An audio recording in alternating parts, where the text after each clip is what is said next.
No, I came into this summer with the idea that Arsenal must have a must-win summer.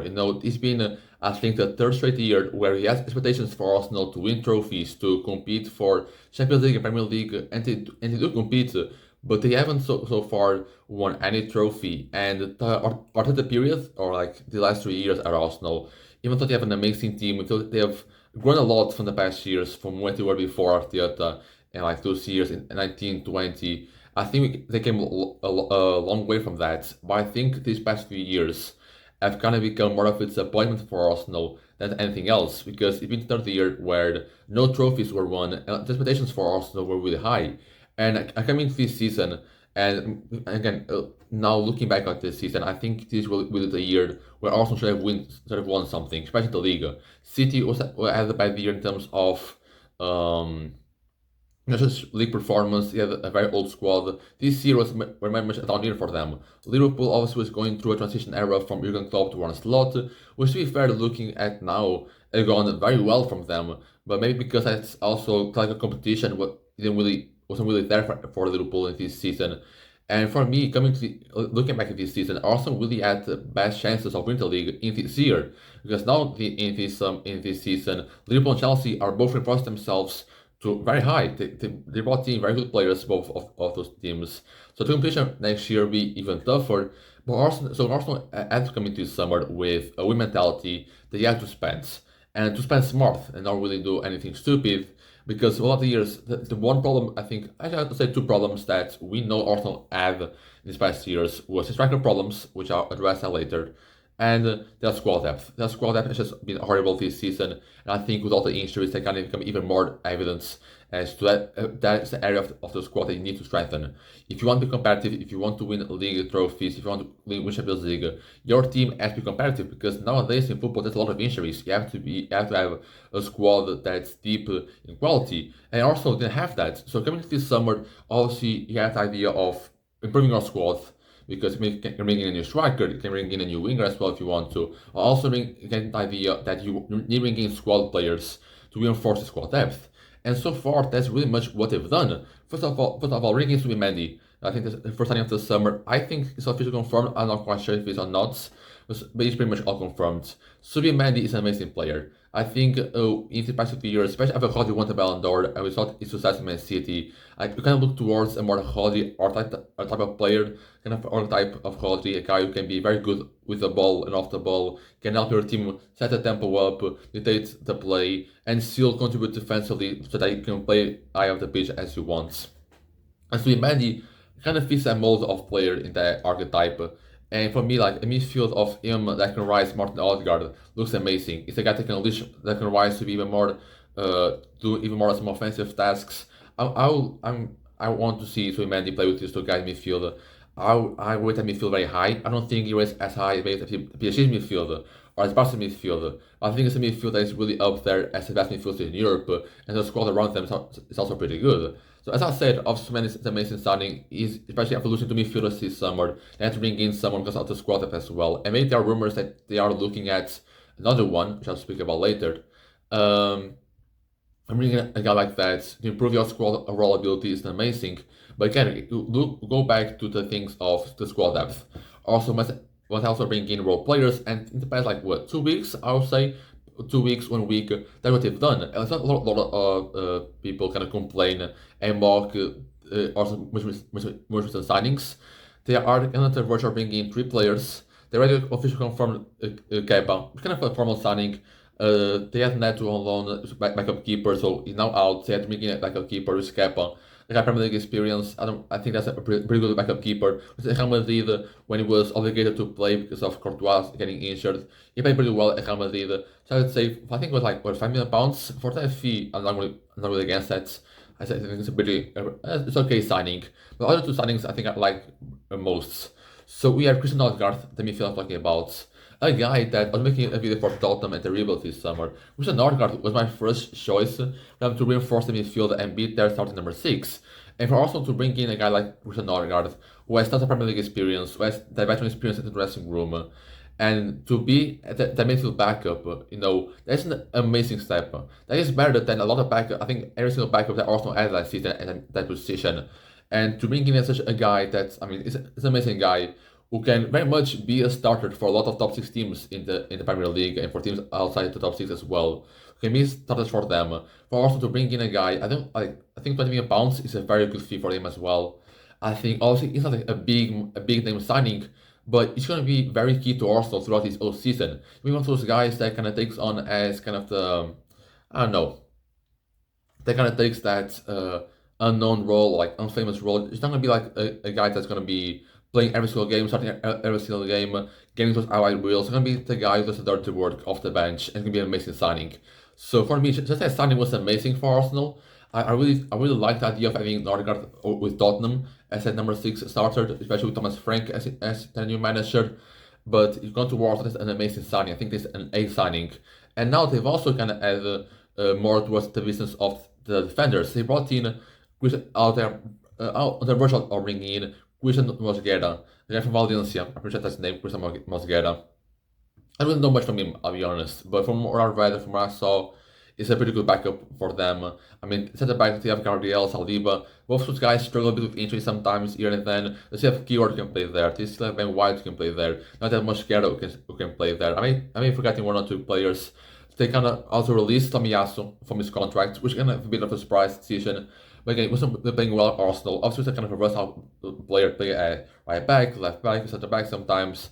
We showed a lot of injuries. I think he had an injury that was going to miss out for off the season, and also tried to just release him and bring in Mosquera, who's an amazing player. Not an amazing player, but an amazing backup. And again, these squad player signings are just amazing in terms of what Arsenal has to build on, especially in these months, because they need to bring in two squad players. And bringing in Kepa, who's an okay player, but bringing in Zubimendi, who's an amazing midfielder, bringing in Norgaard to kind of complement Zubimendi and be his backup is amazing as well. Bringing in Mosquera also is amazing. These three signings are just absolutely amazing. And I'm loving what Arsenal is doing this summer. Again, these top three teams, Liverpool, City, and Arsenal, all recognize the need for upgrades in their team. And a lot of people say that this season was kind of bad in the Premier League. And in terms of like competition for the top spot, I have to agree. But not coming to this season, looking at each move that each team is making, I'm looking at this season as maybe the most competitive season. We've seen three teams who are shiningly a Premier League title-winning team quality, who are going to compete for the title if obviously if you have injuries that kind of derail your season. But those are three teams that can very much compete next year, and maybe like those three teams that if they play with the same players they played this year, I think they'll probably win the title, Premier League title by a lot or really easily. So I'm going to be excited, but that doesn't mean that Arsenal isn't actually ended doing business. Obviously, I said that they still have to improve the overall ability of the squad. They didn't really make any big name signings. Obviously, Mendy kind of one, but apart from that, they didn't really make any. And they aren't. They have a transfer saga which has gone down for about a month now, and I think it seems closer now to completion than ever before. This is the striker. We obviously kind of debated over between Seshko and Gyökeres this whole month, and for me, as a sporting fan, I didn't want to see Gyökeres leave, but I think it's become very clear that that's going to happen. Just the case of when Arsenal going to offer the money that Sporting wants to get for Gyökeres. And I mean, to be fair, the president said that the price that I see like Matheus Cunha or Mbeumo go to Man United, I mean, he wants a lot of money for Gyökeres, which makes sense. I think Arsenal will inevitably do the same deal because they need a striker desperately. So Gyökeres is there. Seshko, I think, is passing is way too demanding for a guy whose floor is still below. His ceiling is amazing, but his floor is below. Gyökeres, you can have some certainty around him. He's played amazing in Champions League. Even in Championship, he's done something well for Coventry. And for me, like that's kind of the key piece that's missing for Arsenal. Bringing a striker that's like Gyökeres quality, a guy. I mean, I would love to see Arsenal bringing Gyökeres. For me, that'd be an amazing signing. Again, that's the signing that Arsenal needs to make in order to push them to the next level. I mean, the orders, I think, semi-finals this season, like they are very close to being an amazing team. They are very close to being a prime winning team. To probably possibly going to the Champions League, possibly winning those. Also, the competition is very high at this point.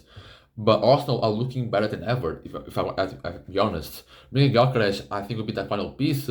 And to be fair, from what I've seen from rumors, that isn't the final piece of business that Arsenal is looking to make. Also, not doing their problems, they brought in Raheem Sterling last season.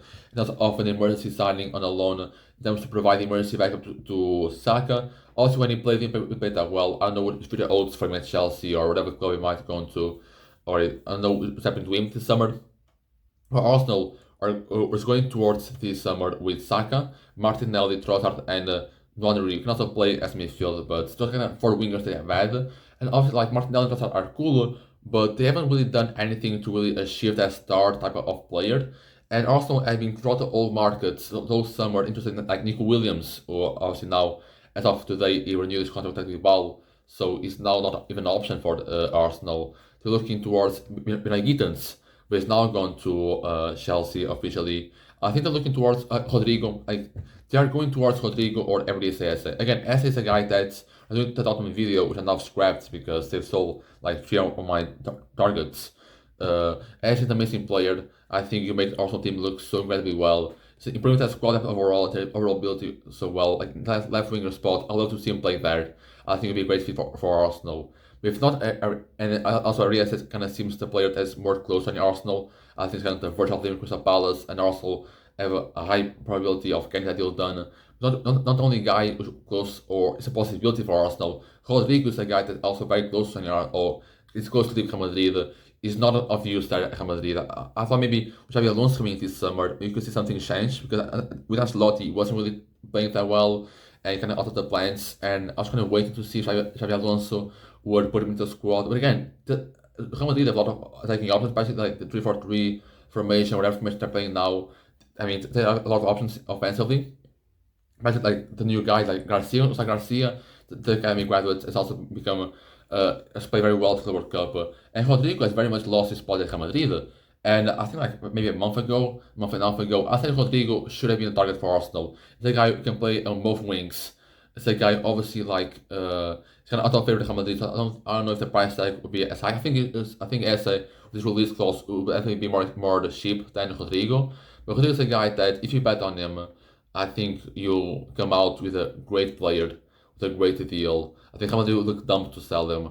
Obviously, I think playing with Vini Mbappe with that kind of consistent attack is not easy for anyone, to be honest with you. I don't really blame Rodrigo for not playing as well as we should have had this season.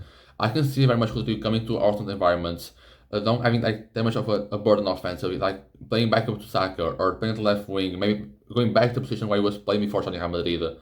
I'm seeing that possibility of him going to Arsenal or him or Esse. Either one of those joining, I really like that possibility. I mean, I have to say, like, if I go to Arsenal squad with Raya in goal, we'll look at what would be Luis Kelly, Gabriel Saliba, and what was a right back? I kind of forgot. Ben White or right back, I forgot now. Look at Subimendi, Declan Rice, Martin Odegaard, Esse or Rodrigo, Saka, and Gyökeres. That team for me is amazing. And Arsenal has to do those moves guaranteed. It can be like another year like before, like last year, where we had a lot of rumors all the summer, and it's just ended up signing Havertz to be that striker or having to put Merino as a number 9 for half the season. I don't want it to happen again. Liverpool Man City recognized their mistakes, their kind of holes in their squad. Liverpool knew they had to reinforce even after winning Premier League. They didn't settle. They wanted to become even better, and they did.